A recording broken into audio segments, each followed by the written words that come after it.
Hello, everyone. All right. Welcome to our webinar. Hey, guys, real quick, just make sure that we're running okay. I'm actually in Vegas right now, and so I want to make sure that our internet is up to speed. So can you guys see me okay? And also, can you hear me okay? Send me a message in the chat. Send me a Y or a yes if you can see and hear me okay. So I want to make sure we're coming through loud and clear and that our tech is working for us. So, excellent. Okay, good. All right. Looks like we're coming through loud and clear. Fantastic. All right. Well, hopefully the internet holds out and we're gonna be golden here. So anyhow, guys, super excited to be on here with you on this beautiful Wednesday evening. And we've got a very special guest that we've been really anxious to be able to introduce to you guys and let you get a chance to hear from him and his extensive experience in real estate. So some of you may already know Mr. Chris Wilson, and I'm sure many of you, this is your first time either seeing him on a webinar or in some type of setting.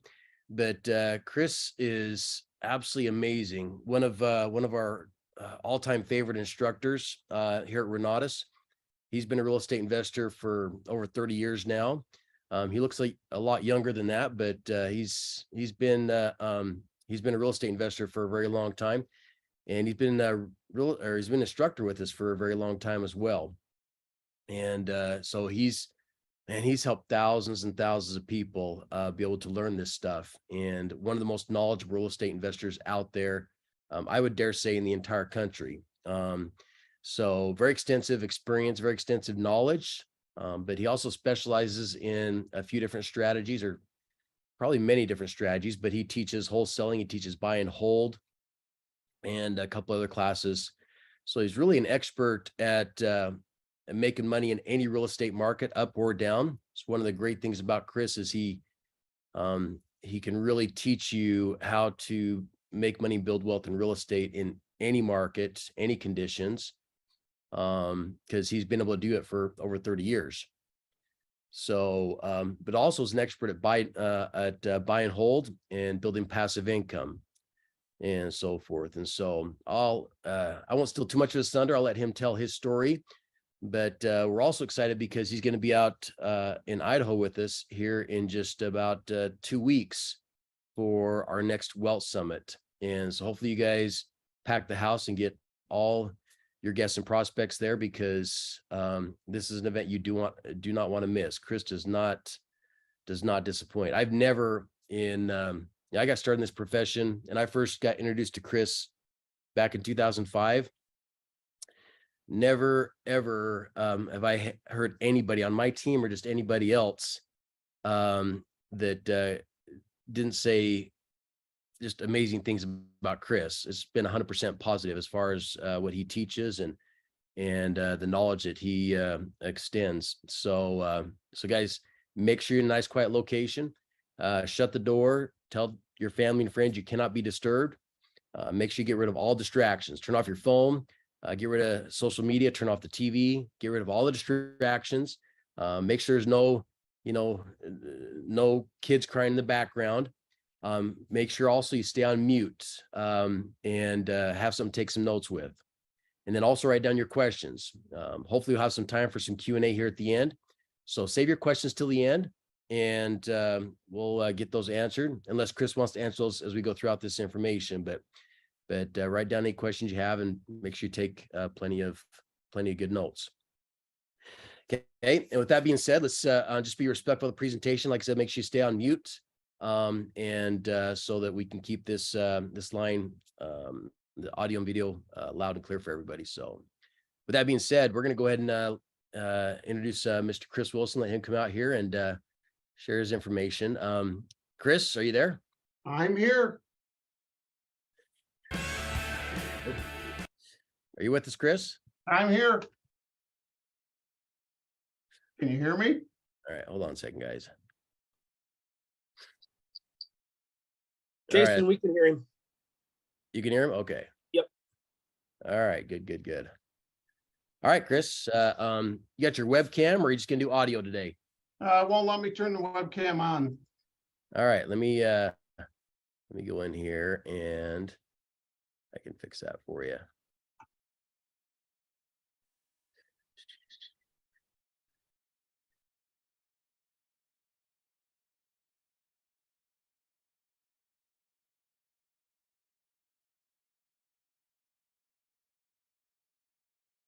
Okay, try it now. There we go. All right, perfect. Now we're up. Let me move this to a different screen so it's in front of me so I can quit looking sideways. There we go. Well, hello, everybody. First off, I want to thank the pair of Jasons for allowing me to come on and talk to you. And I want to thank them for their patience with my schedule the last couple of weeks. It's been a little hectic. But first thing everybody always asks me, or first two questions I always get asked when it comes to presenting is, what's the best strategy for real estate investing today? That one's kind of easy. The answer is whichever one you're going to do. The ones you're not going to do obviously don't work.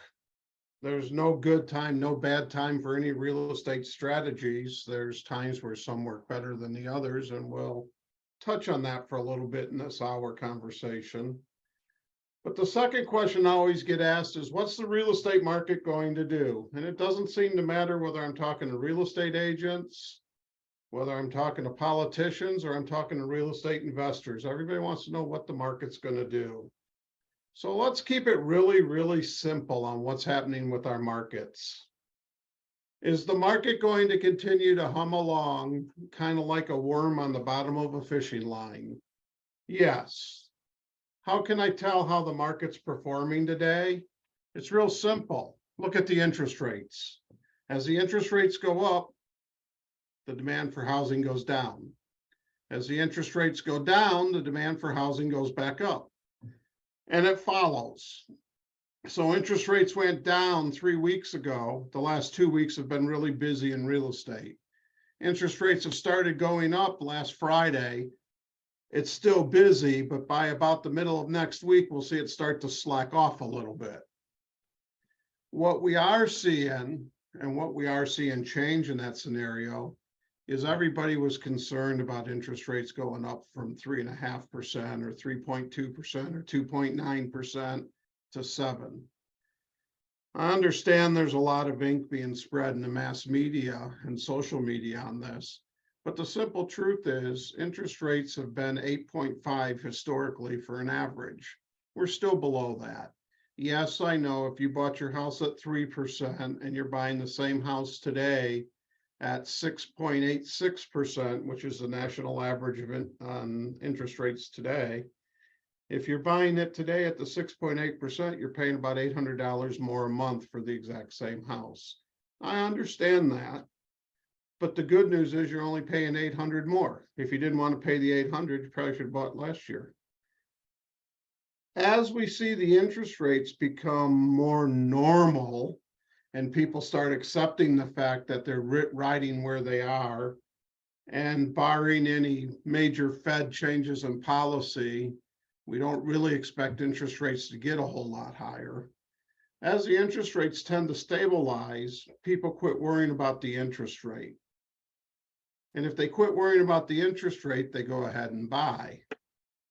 So the second thing that we're concerned about bothering the housing market is obviously the Fed came off and did an interview this week, the chairman of the Fed, and said we're worried about the country going into a mild recession midsummer.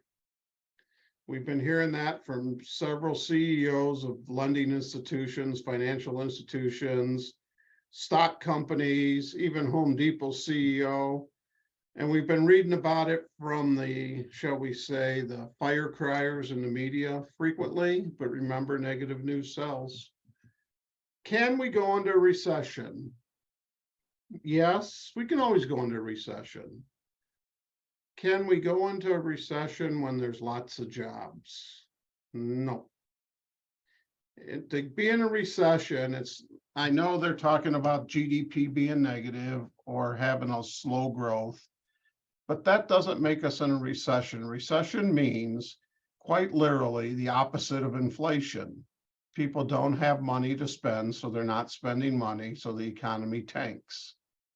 We don't see that happening right now. The jobs report just came out last week. And in the jobs report, they report we created, depending on which story you read, we created a marginally acceptable or marginally disappointing 236,000 jobs. Understand, we're not really creating jobs. We haven't been really creating jobs since COVID. We're putting people back to work. But what we're seeing in the put people back to work finally is we're seeing the unemployment number come back down around 3.5 where it was before COVID. We're seeing employment become more stabilized. And while in the media they reported it as a negative, the wage growth for the month of March, annualized for the year, ends up being 4.62. They were expecting 5.25. So the wage growth is a little less than what they expected. But the truth is the wage growth should be around 4. In a balanced economy with lots of jobs, wage growth should be around 4. If we have a balanced economy, we have lots of jobs, but we have lots of people to employ, we don't have these high starting salaries and these high salary demands. And we're even seeing that in the retail sector, in the hospitality sector. We're seeing the high salary, high hourly pay kind of go away and level off finally. So what we're seeing in the economy is we're seeing stable job growth. So if we have stable job growth, we can't go into a recession. The second part of the recession is inflation has to be over. In case you missed it, the inflation number came in at 5 recently for March, but that's not the inflation number we're worried about. The inflation index that's being used, and there's 2 indexes, there's the Fed index and there's the common man index, and then there's reality.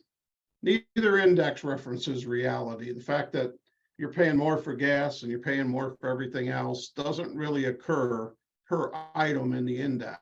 Some of that stuff is exempted out. For example, the Fed exempts out fuel or oil products. Well, we saw the inflation come down to 5, but more important is what it's doing month to month. Everybody concentrates on the annual or the year over year number, and that's great. It makes you feel really bad when it's going up, like when it was 11% last year. Well, what we're really concerned about is what the month to month number is, because that tells us what the future is going to hold.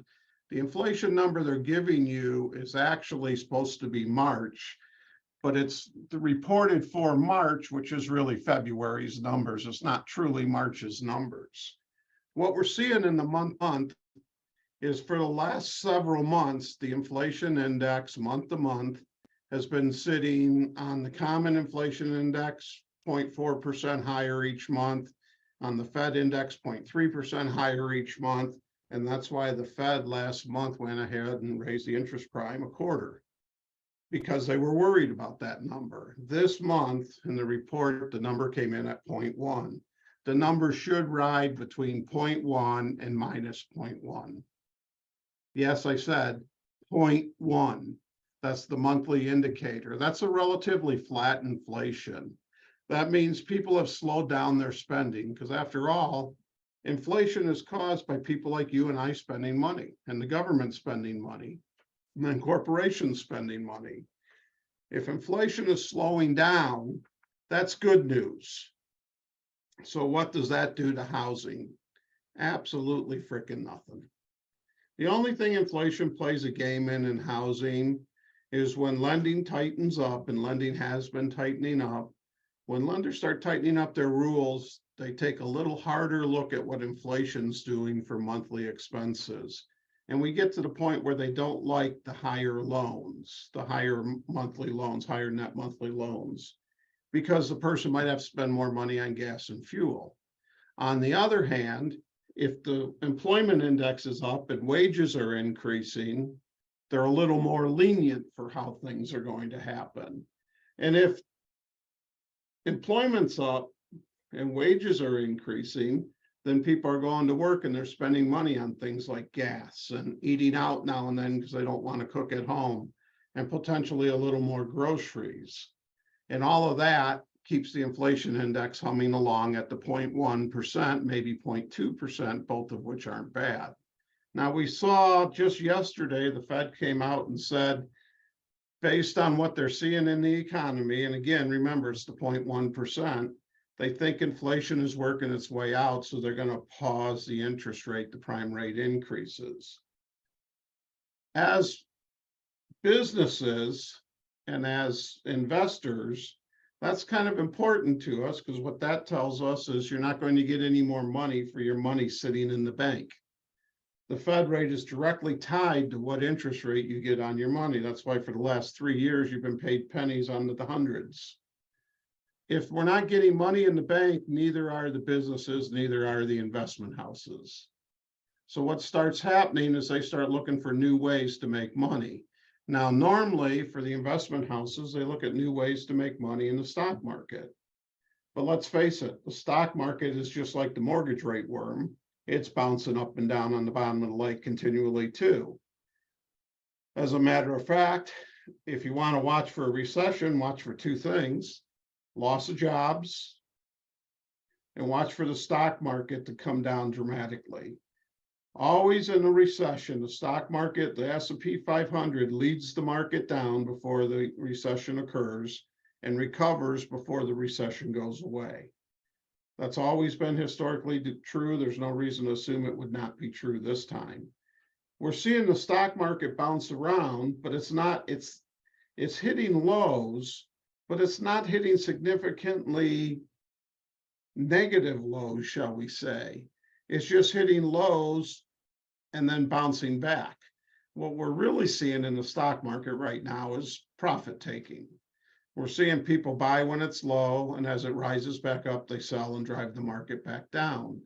Well, when the market's floating like that and it's playing the toboggan hill game, what ends up happening is investors start investing their money in two other places.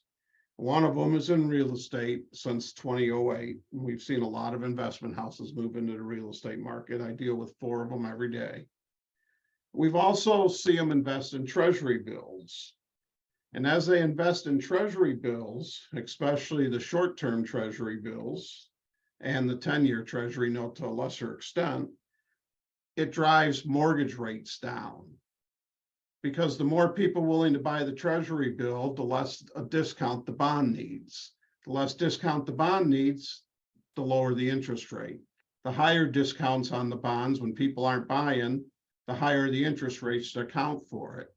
So what we see is if the market's really wild and if we're really in fear of a recession, we see buyers start buying into the T-bills. And as they buy into the T-bills, it helps our mortgage rates, which is what we've been seeing. If you start tracking for the last 7 months, every time the interest rate came down, you'll see the stock market came down. Money goes into the treasury bills, interest rates slack off a little bit. Interest rates aren't really governed by the Fed rate. The Fed rate is the savings rate, the lending rate for banks. However, last year we saw that it does impact the mortgage rates rather dramatically. Last year, nobody thought the mortgage rates were going to get above 4. And suddenly we're at 7 and hoping we don't get much higher. Right now, we don't think we're going to get much above 7. We could be wrong. I mean, there's a lot that could happen, but based on what we're seeing right now, we think they'll stay about 7. 7 becomes normal. How much of a discount does housing price need to go to help the 7? Really, the answer to that is about 1%. So if you're buying a house for $400,000, that house is still worth $396,000 when it has to help the 7%. That's not a big difference in the numbers. That's something we can include in our math as investors and protect ourselves. It's not like the free fall. Add in the fact that we're not likely to see a huge amount of foreclosures. There was just an article written yesterday and repeated again this morning. It was written yesterday by an interest multimedia company, and this morning it was picked up by CNBC. The article basically says that foreclosures are growing. And the funny part is you read the article and just get rid of the headline and actually read the article. Nationwide, foreclosures went up to 2,000 in the last 3 weeks. 300 million homes, 2,000 foreclosures, that's not even a rounding error. It's so insignificant, it doesn't really matter.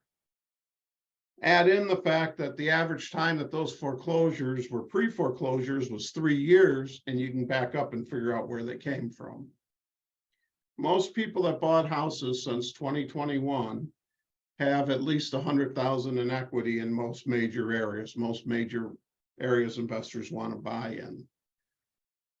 They're not going to lose their house to foreclosure. Worst case scenario, they put their house on the market, which brings up our third problem in real estate right now: supply and demand. In order for all the naysayers that say real estate is going to collapse tomorrow or next month or midsummer or late fourth quarter, or it's going to be collapsed until it recovers, the problem is you have to assume that something happens to either supply or demand to create that. Right now, we were in middle of 2022, it was estimated nationwide for every house for sale, there were 3 buyers. Interest rates going up made us lose a buyer. So now there's 2 buyers. That's the bad news. The good news is there's still 2 buyers. Actually, as of today, the nationwide average is 2.2 buyers per listing. Nationwide, they claim we have an 8-month supply of houses. In most of the moving real estate markets, we have less than 3. Arizona, we have a 2. Texas has a 4. So between the 2 of us, we still average 3. Most of the moving markets have 3-month supply of houses. That's not just resale, that includes the new builds coming on. Because unfortunately, what you see happen with the new builds is as interest rates go up, buyer demand starts falling off. They can't afford the same house in theory. So they start backing out of contracts. The builders start slowing down their build to account for the back out of buyers. So the builders slow down, it doesn't help fill the demand. And we had a 10-year hiatus on building that created this problem in the first place. Now it got a little bit of help from excuse me, 2020 and 2021, when during COVID, our net influx of population was very small. So our population growth was very small. But in 2022, that went away. Late 2021, early 2022, that went away, and our population growth is sitting somewhere around 5% nationwide. If we're growing at 5% and we don't have enough houses to meet that demand, we've got a supply and demand imbalance. And as long as we have that imbalance, it tends to favor a seller's market more than a buyer's market. A buyer's market would be favored if there was less supply, more and less buyers. More supply, less buyers. More supply, more buyers is a balanced market. Less supply, more buyers is a seller's market. We're tending to favor the sellers, but the problem is as interest rates rise, the demand on housing falls, which allows the housing supply to build up a little bit. And then interest rates come down, the demand rises, housing supply falls again. And that's what we've been seeing. Housing supply was high in January, it was high in March. It was low in February, it's low in April, and heading into May, it's going to be really low. If interest rates don't go up above 7, we're probably going to drop down to 1.5 in Arizona, probably 3 in Texas. Nationwide will drop down to about a 4-month supply of houses. If interest rates go up, then we'll see the supply build up a little bit. And that game that's being played basically makes this kind of a weird market. It's not always a seller's market. It's not always a buyer's market. It's somewhere in the middle of there. One of the best scenarios I saw, excuse me a minute. One of the best analysis I saw was actually one of the Zillow analysts, and they call it a neither market. It's neither a buyer or seller's market at any given time. It can be either. That's pretty much what we're seeing. The advantage of that market is it tends to hold prices stable. Now, you're seeing a lot of reports for April that say the value of housing went up surprisingly for the first time in the last 6 months. It shouldn't surprise anybody that the value of housing went up. By and large, in the real estate markets, real estate quits selling sometime in November and doesn't start selling again till sometime in January. Usually it quits either the week of or the week before Thanksgiving, and it doesn't pick up till the 3rd or 4th week in January. Now, this winter, we had an exceptionally hard winter through most of the West, and the West has been leading the nation in housing builds. Most of the West had a surprisingly hard winter. Hard winter makes it hard to go look at real estate. If it's hard to go look at real estate, there's not a lot of sales. As soon as it starts getting easier to look at real estate, the sales go up. And we've seen that. Sales have started to rise again. How much do we think they're going to rise? Nationwide, we think nationwide, we should see on average about a 3.6, 3.7% increase, 3.6, 3.7% increase. And some of the moving markets that tend to be overpopulated, like Maricopa County here in Arizona, we expect to see somewhere between a 6 and a 7% increase. Betting money right now is on 6.8%. We'll know we're right sometime next year. In the meantime, we're in real estate, we're real estate professionals. We can't wait till next year. So we have to make our best guess on what's going on right now. So let's go back and look at the foreclosure market. Do we expect the foreclosure market to grow? Not really. We have too many people that are in homes for 3.2 down to 2.8% loans. Somewhere around 30, 35% of home loans are in that range right now. If we take it to 4.1, we get about another 20%. So roughly half the houses out there are in the 4 range or less. Over half those houses have been purchased over a year ago. So the 1 or 2% loss we saw, even in the areas that saw a 10% loss, those people still have between 50 and 100,000 in equity sitting in their homes in today's market. So the chance of them selling and buying something else isn't great. So if it's not great, that supply of houses doesn't come back on the market and help. Add in the fact that we have a definite shortage of rental houses because everything that could be purchased was being purchased. And we have a high rental demand. Most in-term housing, when people move into an area or change living locations, including the immigrants coming to the country, they move into in-term housing, AKA rental housing. So rental housing has become attractive. That's why we have Open Doors model was basically to sell to investor groups. The problem they had was they were buying for too much money and investor groups didn't want the houses. But we have a huge rental demand for houses. And because we have a huge rental demand, clearly in today's market, either the long-term or the short-term rental strategies work great. Everybody says, well, don't have money to buy short-term or long-term rentals. You know, in today's world, although lending is tightening up, it's still not by any means tight. And our president has announced some changes that are going to make it a little easier and a little harder to purchase rental home or to purchase homes. But right now, there are several investment warehouses out there that instead of being landlords, they're funding investment pools to buy rental houses, and they're doing it at current interest rates.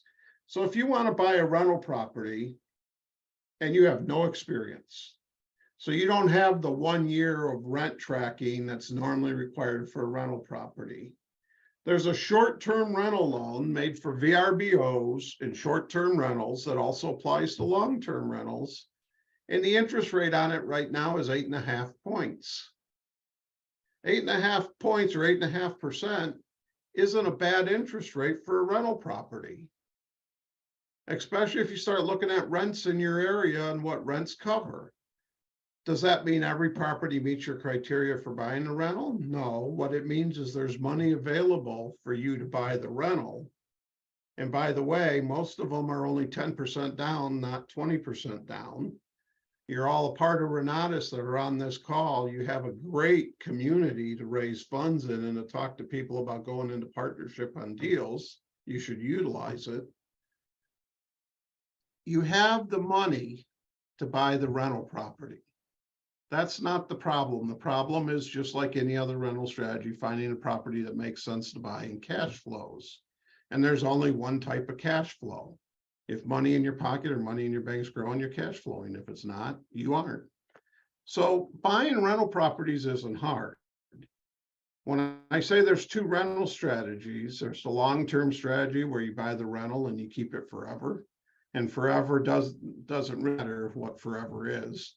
Or there's a short-term strategy where you're not renting short-term, you're owning the property short-term. Make no mistake, when you're a landlord or when you're doing a buy and hold strategy, that means you're holding the property for more than 360 days, more than 1 year.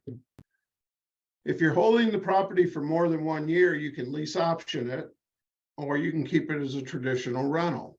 The only real difference between the two is in a traditional rental, you're a landlord. They never own the house. You always own the house. They are always a tenant.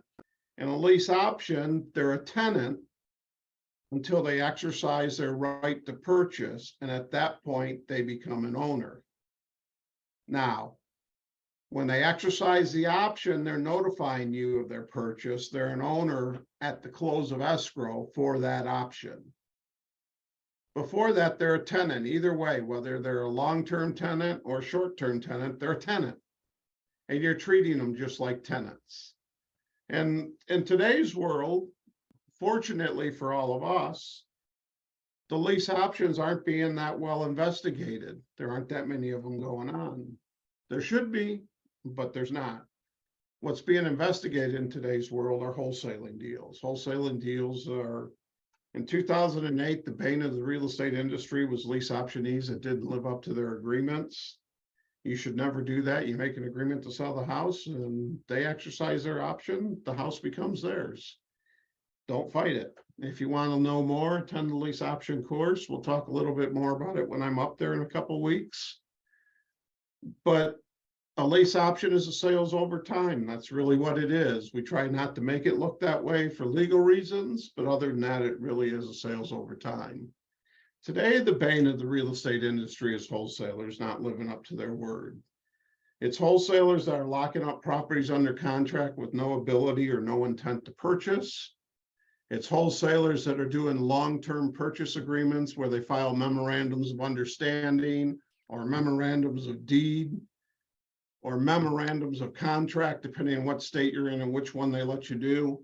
They're filing documents saying they have equity share in this house, but they really don't.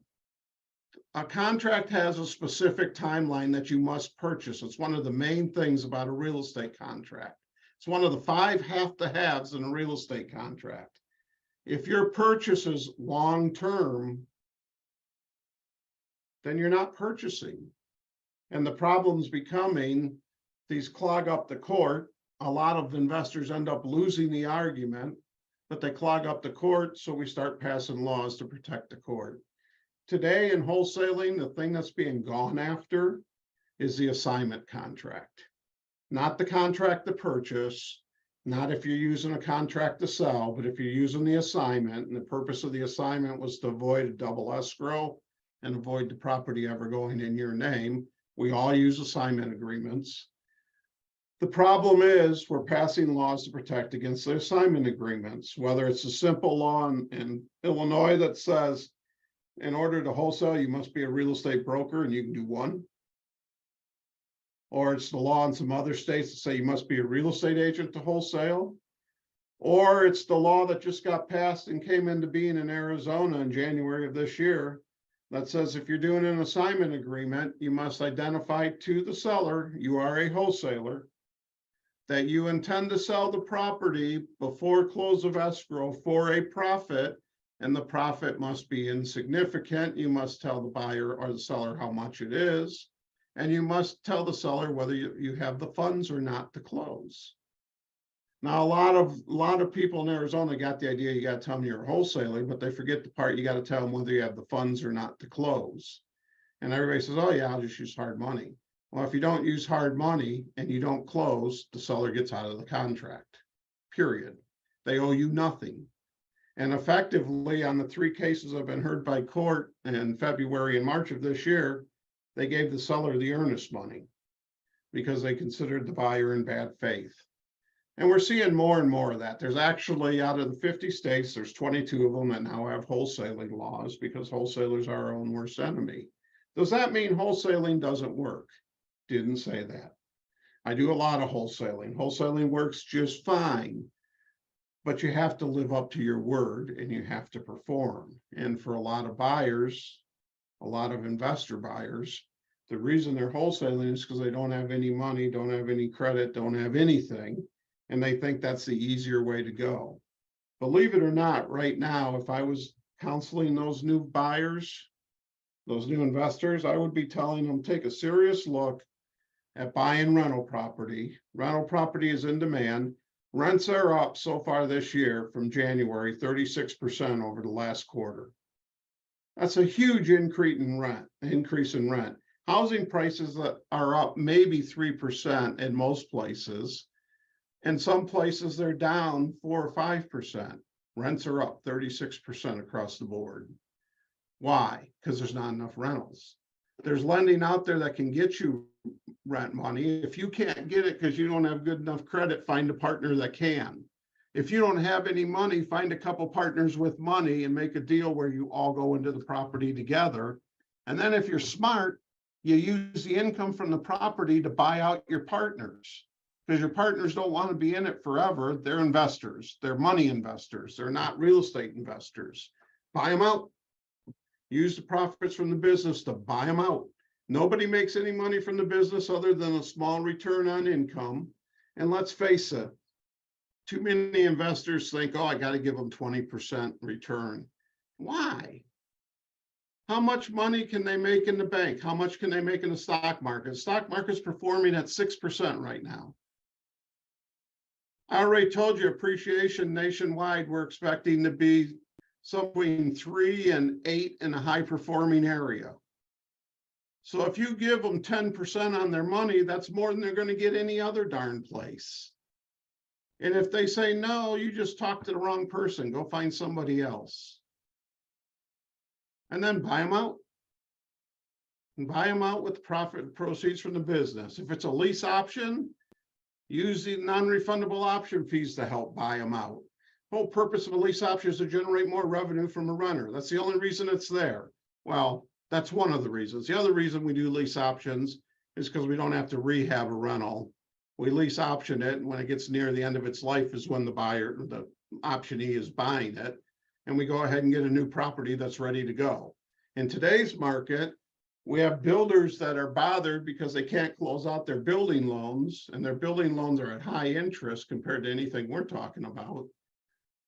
You can go to a builder and make deals at the end of their phases and buy 1 or 2 of their homes relatively reasonably. And 9 times out of 10, if you have any history at all at performing as a landlord, which takes 1 year, you can get money that their lender will fund the loan. And their lender will fund the loan at any reasonable interest rate that everybody else is paying. And you don't have to pay huge down payments. We live in a unique time where today it's easier to make money doing rentals than it has been for many, many years. You ought to be investigating it. You ought to be taking your time to look into it. Does fix and flip work today? Sure. Does wholesaling work today? Sure. But when we have more buyers than we have supply of houses, the houses you're getting for wholesale and fix and flip are the roughest houses in the market. Because the better houses, the move-in ready houses, the almost move-in ready, the pretend move-in ready, any house that looks like it's livable is being purchased by that huge supply of buyers. So you're left with what's outside of that. Generally, what are you left with? The lowest of the low and the top end of each range after that. So the lowest of the low in our market down here, we consider that anything under 300. So you get the lowest of the low under 300 and the homes nobody wants. And then the next range is from the 300 to about 450, and then 450 to 550. Each one of those other ranges, you get the very top end of the range where the buyers aren't buying them because there's something wrong with them, whether they don't like the remodel job. And when you get to 600, they don't have solid surface. They've got some other surface, whether it's Corian or some other man-made product, or they don't like the fact that it has carpeting. Whatever it is, you're getting another problem that you have to spend money on. But understand, if you're fixing and flipping, when the market is going up by anywhere between 6 and 12% a month, which is what we came from, you can absorb those costs. When the market's not doing that anymore and it's down maybe 4%, which is the average, that $400,000 house is now $396. You can't afford to put solid surface in there. You've got to get that house significantly below the market value. And we have sellers that have a big idea what their houses are worth. So that makes it tough for the wholesaler and fix and flipper to find property. It doesn't mean it doesn't work. It means you have to get more skilled at negotiating and more skilled at looking for other opportunities. Normally, when the market does this, what we tell people is go look at the foreclosure market. There's not one. Historically, Maricopa County here in Arizona does about 3,000 foreclosures a week. Not all 3,000 go to auction, but every week there's 3,000 foreclosures going in through the process. And the last month we had three.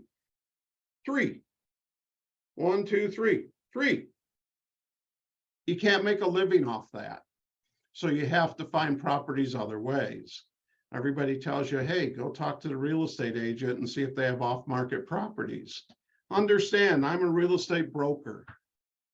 I run an office of 30 plus agents. We have several of us that are agents and investors. We have several of them that are just traditional real estate agents. The problem is when anybody in that list from that brokerage, from my brokerage, has properties that are off market, we're not holding them off market because they're being sold below market. We're holding them off market because we think we can sell them and get both sides of the transaction.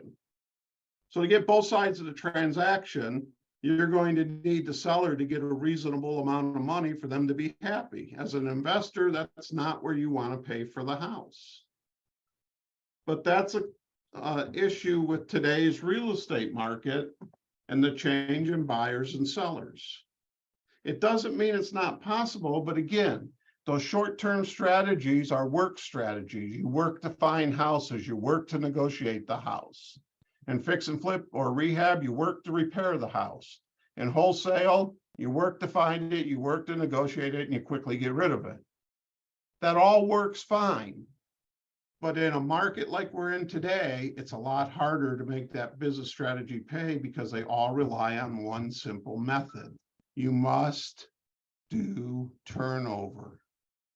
When you turn over the house, it's no longer making money for you. You have to go find another one and another one and another one.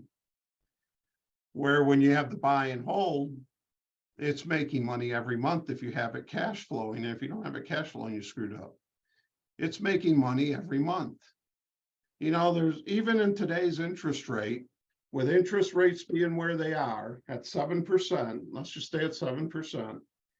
If you're paying $2,500 for a 4,000 square foot home or for a $400,000 home in your mortgage and your PITII payment, and you're in an area where rent rates are running anywhere between 28 and 32, obviously 28's not enough, but 32 is enough to cash flow. That means you have to be picky on where you're buying your house, but then you should have always been picky in the first place, right? Right now, everybody says, oh, it's hard to make money as an investor. Actually, now is one of the easiest times to make money as an investor. We got easy credit. we got a demand. Now the demand is in rentals, but we got a demand. As real estate investors, that's what we take advantage of. We take advantage of the demand we see. And the demand we see is where we make our money. Now, will that change? Sometime in the future, sure. But again, we're in somewhat unprecedented times. We have a lack of housing. And right now, even with a mild recession that they're forecasting a mild recession to hit this summer and be over fourth quarter or first quarter of next year. That's a really mild recession. You're talking about a 6-month recession. And if you're the party in power, you don't want a recession that's going to last into the summer of next year because it affects an election. So everything's going to be done to keep that from impacting everybody. But even if you assume we're going into recession, it's going to be a year's recession. You know, in the last 7 recessions, real estate went up in 6 of them, including the recession for Jimmy Carter in the early 80s, late 70s when Reagan came in, including the recession that came in when Obama became president and he inherited. Every one of those recessions, real estate went up. So just because real estate is sitting here and we might go into recession, doesn't mean real estate's going to go down. And you have to go back to supply and demand. Supply says that real estate right now does not have enough housing to meet the housing demand of the US public. There are parts of the country where the growth rate is infuriating the real estate rate. And there's parts of the country where actually the shrinkage is helping real estate. 2 notable areas for shrinkage: greater LA metropolitan area, greater New York area. The demand is shrinking in both of those areas because the population has moved. Both areas have net negative population for 3 years now. For those areas, that's a problem. But as an investor, that just means don't go there. Go to where those people are moving to. So if you're looking at New York, you're looking at the Carolinas, part of Virginia, but mostly the Carolinas, north and south. You're looking at both shores, both coasts of Florida. That's where the population's going. If you're looking at LA, 70% of them are coming to Arizona. About 19% of them are going to Utah and Nevada combined, and the rest of them are going to Texas. Illinois has a net negative population for 2 years now. Where are they going? Arizona and Texas. So you start looking at places where the population is going to get away from those areas that have high taxes and high crime and whatever else is driving the population out. And that's where you look to go for your rental units. I mean, in Arizona here, are apartments expensive? Sure, apartments are very expensive. What we paid for apartments, we can sell them for double what we bought them for just 3 years ago. But on the flip side, we're selling them for double because the rent that they're getting for the units carries that cost. So you're still making money at the double the purchase price. In Texas, they're going for sometimes triple what we paid for them. But again, the rents are carrying the holding costs. And that's the point. We live in a unique time where there is one strategy that will perform if you're willing to undertake it. All the real estate strategies work, but there's one strategy that no matter where you're at works because we have a housing shortage. I'll just say a couple words. Everybody wants to ask about, well, what if they do rent control? I guess I would stay out of the areas that might do rent control. But the reality is, if you're an investor and they're going to tell you how much you can rent your unit for, you're going to sell. And if you can't sell, you're going to shut it down.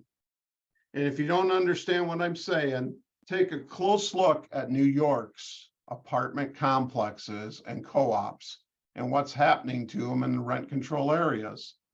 Normally, they would be selling in times like this heavily, But because of rent control, nobody wants to buy them because you can't buy them for what they're worth with rent control. They've got to be discounted to account for the rent. And New York's having a heck of a time with what they're going to do. New York's offering a bounty right now if you're willing to go in and buy one of those rent control units. It's still not enough money, but they're offering a bounty. Where are the investors going? To the places that aren't New York. Same thing should be true for you. I can't say enough. We're in a great real estate market. There is nothing wrong with this market. It doesn't look like it's going anywhere. It's up to you what you want it to be. It's a good time to be in real estate. I mean, everybody wants to draw comparisons to 2006 through 10 and 10 through 15. The problem with drawing that comparison is this is not 2006. I was doing real estate in 2006. Jason said I've been doing it for 30 years. As my daughters informed me, that would make me about 10 years younger than I actually am. I've been doing it for about 40 years now. In 2008 and 2007 and 2006, real estate was mostly investors buying and people buying in with no money in the deal. So when times got tough, they didn't pay their mortgage. There was no such thing as a workout program then. The workout program was a foreclosure. Today we have workout programs. You know, an FHA, the COVID workout program could extend a 30-year loan to 50 years. 2 weeks ago, HUD came out and said the new FHA extension program is going to be 40 years. So if somebody's in foreclosure problem in their loan, FHA borrower can work out a deal where they extend their loan out to 40 years and they take all that they owe and put it in the end and start making payments fresh. They can also reduce their payments by back-end loading the loan. That's a wonderful tool that didn't exist in 2008. And in the fact, nobody had any equity in the homes. And in most areas of the country, 7 out of 10 homes bought were investors.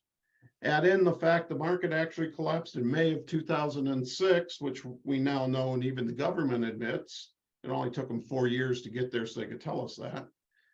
Now that we know the market collapsed in May of 2006, we saw the market continue to rise in 7 and some extent in 8 from all the follow-on investors. Most people don't buy low and sell high. They buy high and sell hopefully at the same price. The investors were the follow-on market. That's what caused the market to plummet. All of them fell out of the market. Now the people have equity in the homes. They have low mortgage payments. It doesn't make sense for that to happen, barring any major job loss in the country.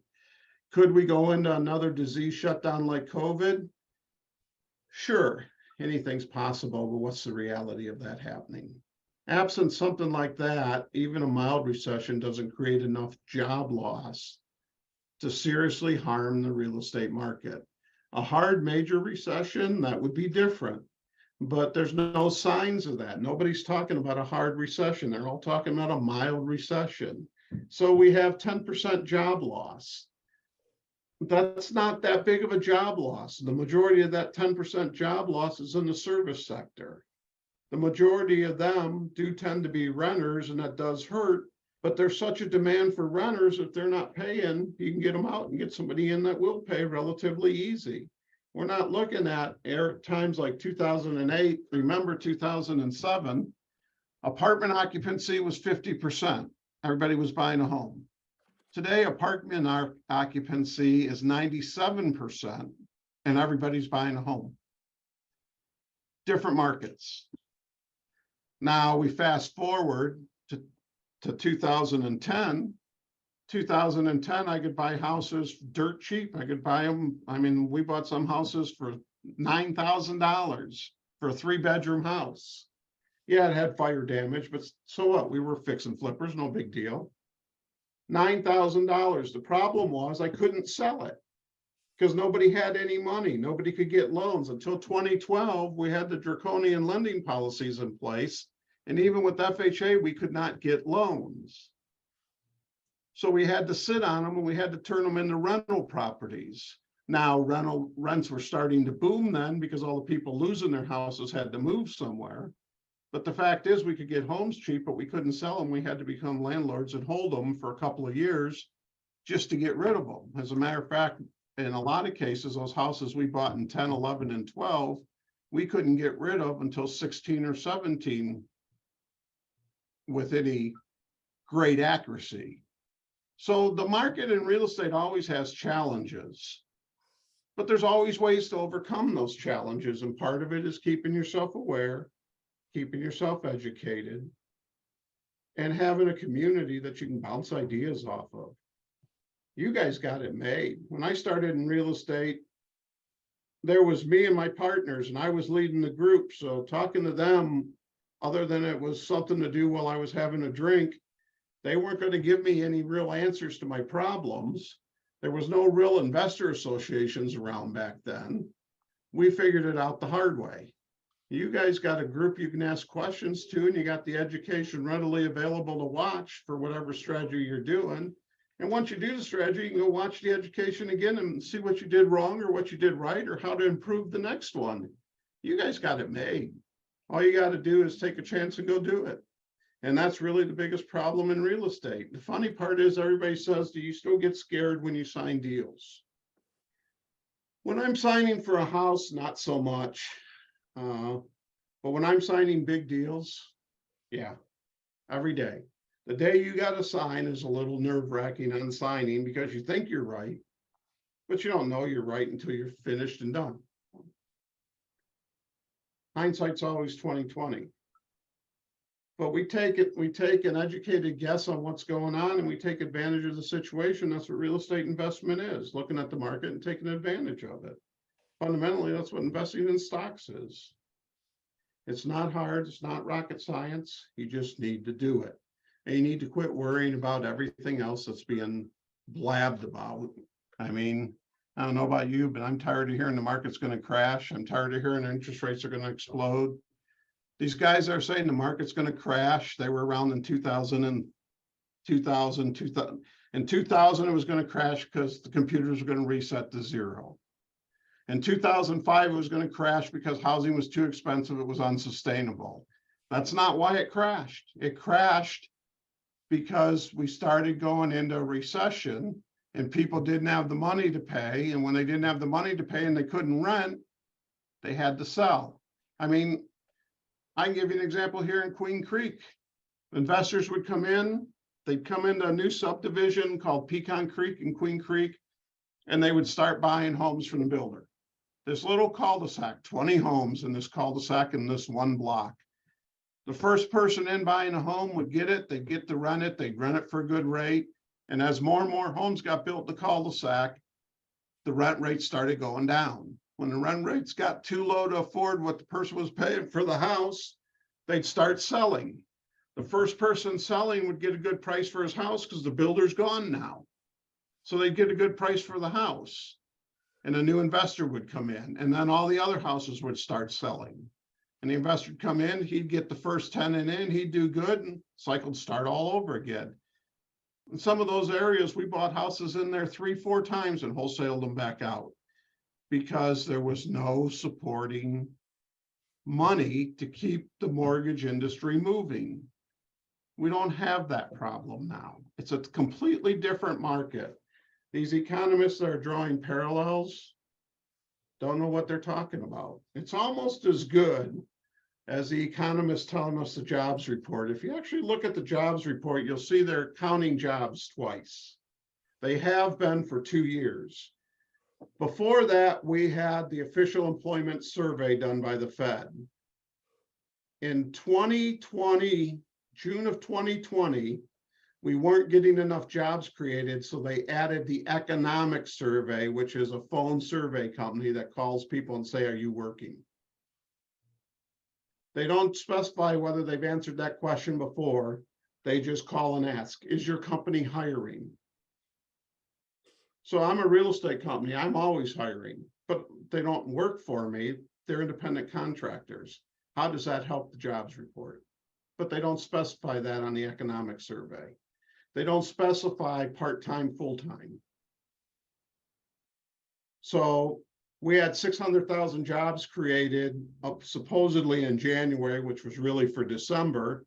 Of course we did. We had lots of part-time seasonal employment over Christmas. And the jobs were created and double counted. And we're finally seeing that wash out of the system and get back to where it should be as those part-time seasonal jobs go away. Unfortunately, summer starting, part-time seasonal jobs go up again in summer. So we're going to see that number bounce real high.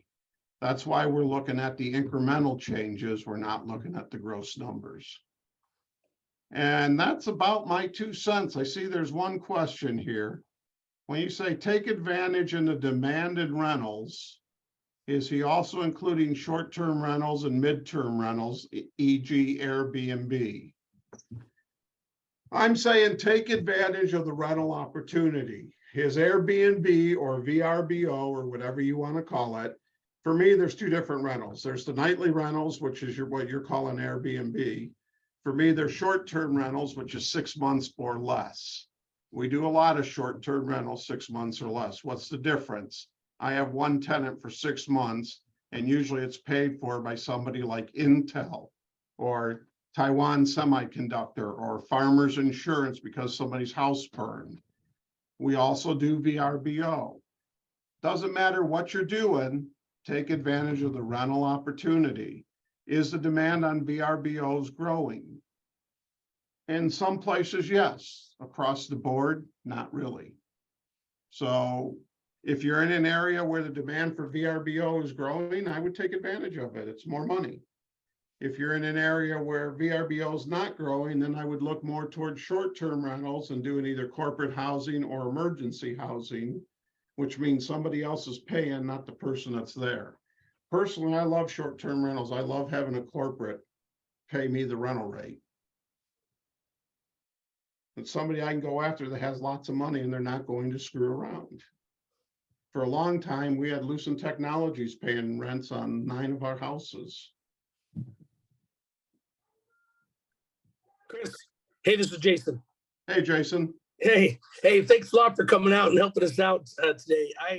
I tell you, I think the thing that I took away the most from what you all said is education really pays, and having this group of investors in this community can really help people out to enjoy whatever strategy they pick. And I'm glad you really pushed on buying holds because, man, I tell you what, that's where I've made a ton of money, and that's where I continue to make money. And I tell people all the time, if I fix and flip doesn't sell for what I want it to, then I turn it rental property and I take advantage of that market. And I've raised all my rents over the last couple of years about 30-40%, and the people don't move out, even though they threaten that they're going to move out because I raised the rent.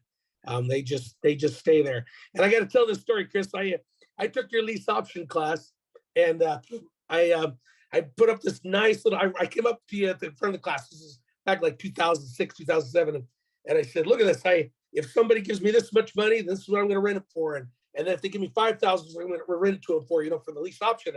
And the thing that changed my strategy and made me more money on lease options was when you said, why would you tell them how much money they're gonna give you? Why don't you ask them how much they can give you? My next deal that I did, I stuck on there and I said, how much money can you put down?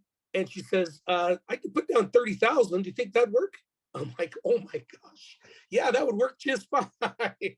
So that one deal, just your experience, netted me another 25 grand because I would have taken 5 from her. But man, I'd much rather take 30 than 5. I agree. Yeah, people always want to know where I get my lease option buyers from. I get them from lenders. They can't qualify for a loan. I get them from lenders. I get them in new home subdivisions from the sales office. They can't qualify for the new home. Yeah, that's great. Well, I'm excited to have you here in a couple weeks. We're excited to have you and hang out with you. And anybody that's on this call, just from what you've heard in the last hour, think about hearing about everything he does for the next, for an all-day workshop. It's going to be phenomenal. We are lucky to have him, and he squeezed us into a spot where we can make this happen. So we really appreciate your time, Chris. No problem. I enjoy helping out the Renatus community. For all those of you on the call, understand, I'm not really a Renatus member, but I do teach for them because I believe in their system and how their system works. Thank you. Jason, you got anything else to add? No, we're good. So yeah, once again, Chris, man, you're seriously amazing. So we're very excited to have you out here in a couple of weeks. And thank you again, especially with your busy schedule. Thank you so much. And you don't look like you've been in real estate for 40 years. You do look a lot younger, man. So keep whatever you're doing, keep it up. Well, you know, keeping the hair shaved off kind of gets rid of the grays. And keeping the hat on keeps the shine off the bald head. There you go. No, we greatly appreciate you. And man, I got a ton of stuff out of tonight, and I know everybody else did. So we're excited to have you out here, like Jason said. And thank you again, brother. Appreciate you. All right, guys, we'll see you in a couple weeks. If you need anything, give me a shout. Thanks. All right, bye-bye.